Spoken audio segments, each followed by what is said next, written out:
Well, howdy, howdy, howdy, nearly senior citizen here. Greetings, boys and girls, and I already have a hamster on my arm.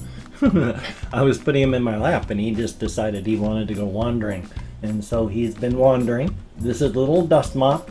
He wasn't really awake, but he wasn't really asleep, so I reached in, got him out of his cage, and now here he is, and he's a cutie. He's just an absolute Dust Mop. So I'm going to put him back into his cage so he can get some rest or whatever it is he's going to do. Here we go, little guy. Ta-da. Oops. Oh, well. Didn't hurt him. It's just sort of, I meant for him to go down with his front feet and then his back feet, and instead it was like he went wee and spun all around and did some acrobatics and gymnastics, but that's okay. I am wearing, excuse me, hopefully I'll remember to edit that cough out. I'm wearing my bifocals this morning. I'm testing to see which ones work best. These are good in a way because I look down and my keyboard is in perfect view. But my monitor is past the point where this part, the bifocal close-up stuff, can see. And is not quite far enough for the faraway stuff to see. So my monitor is just as fuzzy as it used to be when I don't wear my glasses. In fact, it's a little sharper now because the monitor is at the perfect distance for this eye to start to get things into focus because it's my distance eye. And so I do this, and now this part, the distance stuff, is focused for 10 feet and more that direction, not my monitor. So, you know, sometimes I'm going to be taking these off so I can actually see better. Now these ones are the ones that are not the bifocals, and they are just, they are not good for close-up work. These are the far-away things. These are what I wear when I go out walking, because I don't need to see stuff up close. I'm not trying to do things here. I'm looking out here at the world, and oh boy, what a difference. Hokey smokes. I mean, I can read street signs far away. It used to be I had to get right, you know, underneath it to be able to see because of all the fuzziness. And now I can see. It's really, really cool when I go out walkies while wearing these things. I really like being able to see. It's a good thing. It's been so long since I've been able to do that. But back to the bifocals, because I do have, actually these are, they say it could take up to 2 weeks to get used to them. It's like, what is there to get used to? I mean, the difference between these bifocals and the ones that were made for me before, where they just screwed them up entirely, is night and day. I just popped these on and it was like, boink, okay, they work perfect, they're fine. Yeah, it's kind of annoying that there's a, you know, a big box square with hard edges where it's the close-up part. And when they have the graduated ones where they have no great hard line, it's just a gradually it becomes that, and so you don't have the great line. That's different and nice-ish if you want that, but you know, this is fine. These are good.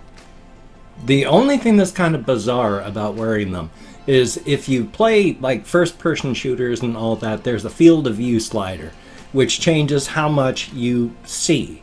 I mean, we have like a, you know, real life view is, you're like 180 we have, but that's not what is good for video games. You have a 180 view and everything is just going to be whipping and swiping. Each little movement is going to be a huge amount of stuff happening. So they lower the field of view to anywhere between 60 and 90 degrees, and that's just the narrow cone of vision that you have that's in the game. But you've got a slider for that, so you can widen your field of view, which the more you see, the more distorted the movement it gets as it leaves your main point against toward the sides. Or you can make it smaller, in which case everything just gets bigger and it takes a lot of movement to show movement. The reason I mentioned all this was there's like a field of view with my lenses. The rest of the world, you know, is 180 out here, but I put on the glasses and the field of view slider like adjusts to, I can't remember which direction is which, but I put on the glasses and the field of view slider is going like this, gotten a little bit different. So when I look down and above them, the world jumps wider as the field of view slider view changes. So it just goes like goink, goink, goink, goink. And it's just really weird to look at and see that happen. Especially since when I go out walking while wearing these ones, because the field of view slider does all that, when I'm wearing these, everything looks like it's about 1.5 feet closer to my face than it really is. So the first moment that I put these things on, walking was interesting because I kept trying to step up onto what I was seeing. When it was a level surface, it was just these things with the field of view slider. Everything looks a little closer. And so it was really weird trying to teach my body to not try to step up onto stuff that's level as I was walking. That was exciting and fun. But it's a good thing. It's a good thing being able to see. It takes like 2 minutes of just walking and wearing these things and you don't even notice it anymore. So it's not an issue. It's just one of those things because I don't have massive, huge differences, but they're enough that the lens makes a difference. Does that make sense? Kind of, maybe. And good morning. I am freshly showered and I've been wanting to talk about, I've mentioned before how I forget everything as soon as the webcam turns on. Excuse me. So I've been wanting to talk about, because I just talk about weird things, I'm just bubble sorting my brain. It's whatever happens to float into my head, or it happens to be a subject that I've wanted to talk about, like this one. I've mentioned before how when you go walking, you don't want to walk on your heels. What you're doing when you walk on your heels is you can connect in a straight line just from that spike of a heel you're planting it into the ground, from the ground to your heel, up to your knee, to your hip, up your spine, into your neck, and then into your head. It's just boom! You are planting a spike straight down. It's going to be loud.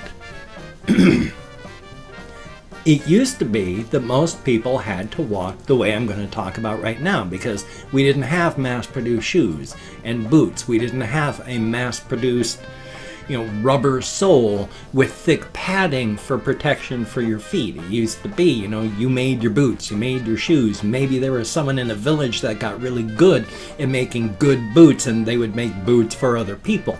But it wasn't a big mass-produced thing, and so they didn't have all that. People did not walk by planting their heels.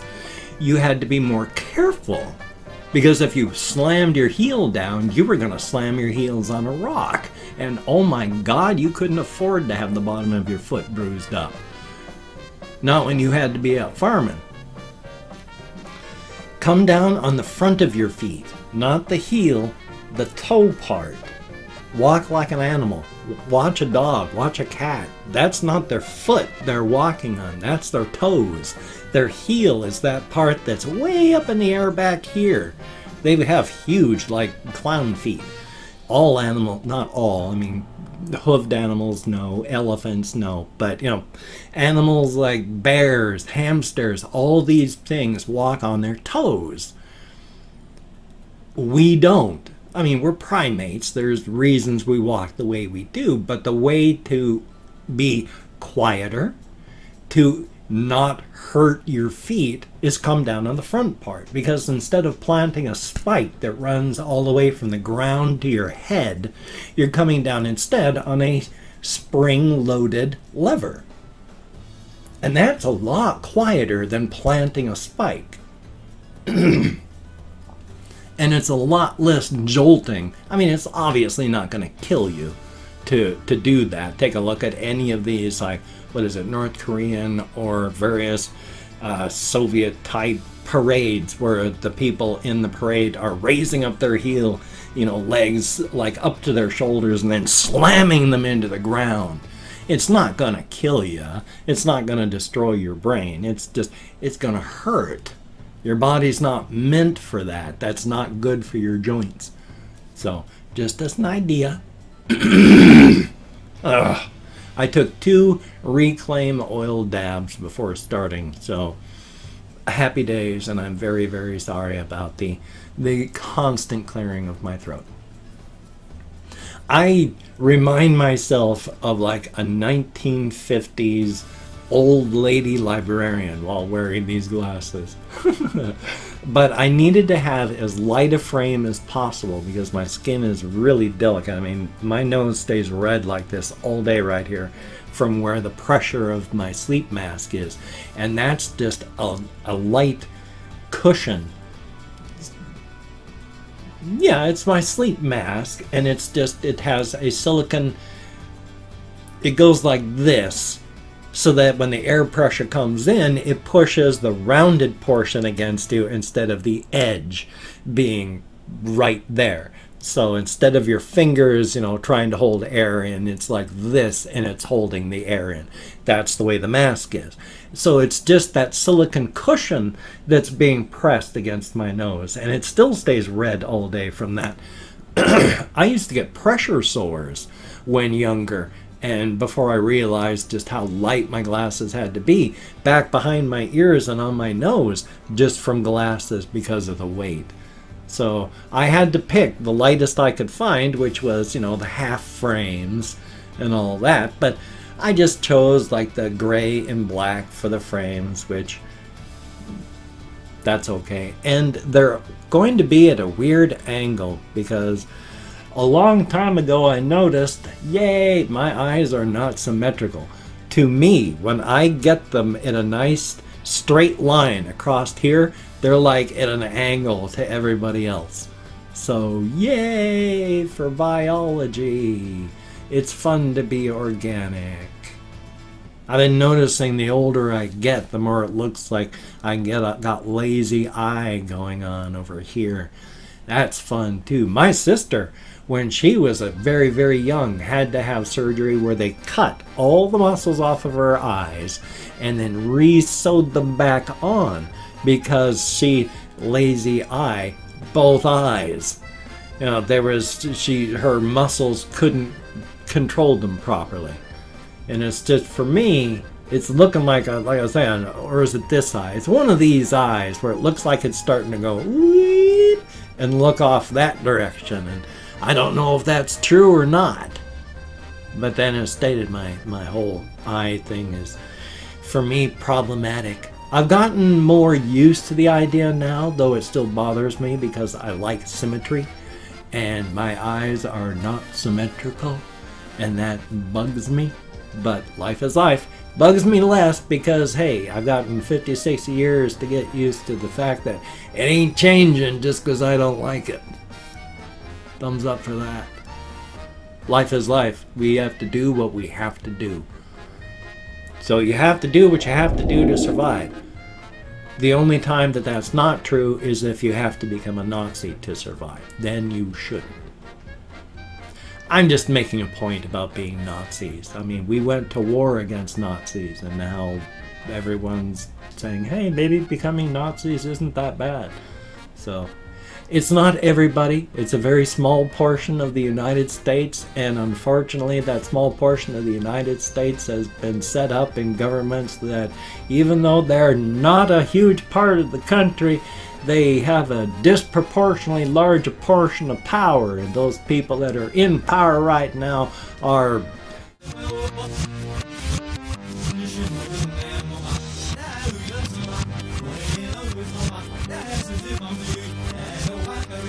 well, you get power and money over country. So, yay. Joy. But that's all I'm going to say about the subject right now. I'm not trying to be contentious. I'm just trying to bubble sort my brain. I'm an older guy who I don't like what I'm seeing in the world, but at the same time, it's not my world anymore. I mean, it is. I have to live in it, but I'm going to be here for maybe 20 more years. I don't have a full, long life ahead of me. It's up to the people that have got another 50 years to go out and start making these changes, because you're going to be the ones that are living through it, not me. I mean, I'm horrified by the fact that it looks like in the year 2100 there's going to be apocalyptic extinctions happening on a global scale. I mean, that's, what, 80 years away? I'm not going to have to live with it, and there's nothing that I can do to change that. That's up to you people that are going to hopefully still be alive, if there is even a world left at that point. I mean, 2100, that sounds a bit late the way things are. And I've opened up 24 hours worth of comments in my community tab. I'm going to go through and thank 20 to 25 people for having left me a comment. It is arranged because even though I count American Sign Language on the fingers of this hand, with my fibro and depression and more, I'm sorry I have difficulties remembering that my name is not Reginald P. Farquhar. Remember, the P stands for Sylvester. The P is silent. And I'm not reading the comments right now. I'm going to read them afterward. Just, you know, thanking you for having left the comment, good, bad, indifferent, the fact you left me one. If I mispronounce the username, no disrespect is intended. I'm an American English speaker. We're just not good at that sort of thing. I'm better than most, but most isn't all. And of course, it's 20 to 25, because even though I count American Sign Language on the fingers of this hand, I know some, not much anymore. I have forgotten. I've even forgotten how to do forgotten properly. I have forgotten so much. It's ridiculous. I can basically only say, you know, sign language anymore. But let's get to Chrome. I know it's here somewhere. Oh, this is one of the points where I actually have to take these off so now I can see the screen, because it's at the distance that neither point of those are set for, which is not an issue. It's okay. Billy Everett, greatly appreciated. And I'm Shrimpy, thumbs up and thank you. Toon the Wind Waker, greatly appreciated. Captain Villar, thank you very, very much. Christian Andrews, thumbs up and thank you. We have Les Gentles, thank you very, very much. Night Dog 12, thumbs up and thank you. And Kathy Kit's Cat, greatly appreciated. Antidepressants are good. I know they're expensive. Kobe Breazel? B-R-E-A-Z-E-A-L-E. Thank you very, very much. Sorry, I could not pronounce that. Rusty Shackleford, thumbs up. And Zobel, greatly appreciated. Underscore Cherry, thumbs up and thank you. Comrade of Rainbow Six Siege, I don't know why I gave a Russian accent to that. Rumford Chimpenstein, greatly appreciated. A Lemon Pie 407, thumbs up and thank you. Kieran Slipknot Fan, son of a gun, and thank you. Karen Cabrera, greatly appreciated. And then we have John Bunch, thumbs up. And Marilee Cachero, greatly appreciated. Always good to see in the comments. Daniel Byrne, thumbs up and thank you. Austin, thumbs up and thank you. And Sebastian Ferris, greatly appreciated. Chris K, thumbs up and thank you. The One Solemnus, thumbs up and thank you very much. And last but not least, Confused Owl 29, thumbs up and thank you, each and every one of you, for getting me out of my head into the world, dealing with real people. It is appreciated.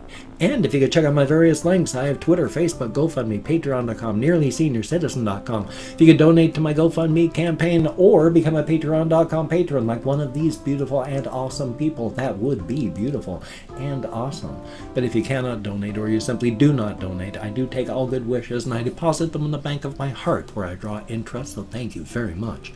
If you could toss me a like, I do appreciate all the positive validation I get from my existence, a definite thumbs up. And of course, if you could subscribe to the channel, that would be very cool, greatly appreciated. I would understand if you did not wish to, but if you are down with it, I will do my very best to keep you entertained from now until the literal end of time. So thumbs up on that. Hopefully a very long time, and not just like doing that again. I don't have a watch. Looking at my wrist like I've got a watch to check. Oh gosh, maybe it'll happen by 3. Maybe if I had a cybernetic implant in the back of my arm, but I don't. So thumbs up.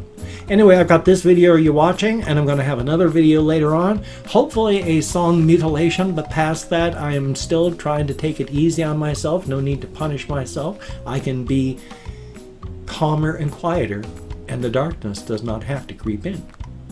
So you take care. Have a great day today. I will see you on the flip side, my friend, and that is a very good thing. And once again, I have just a few seconds left before I hit 20 minutes.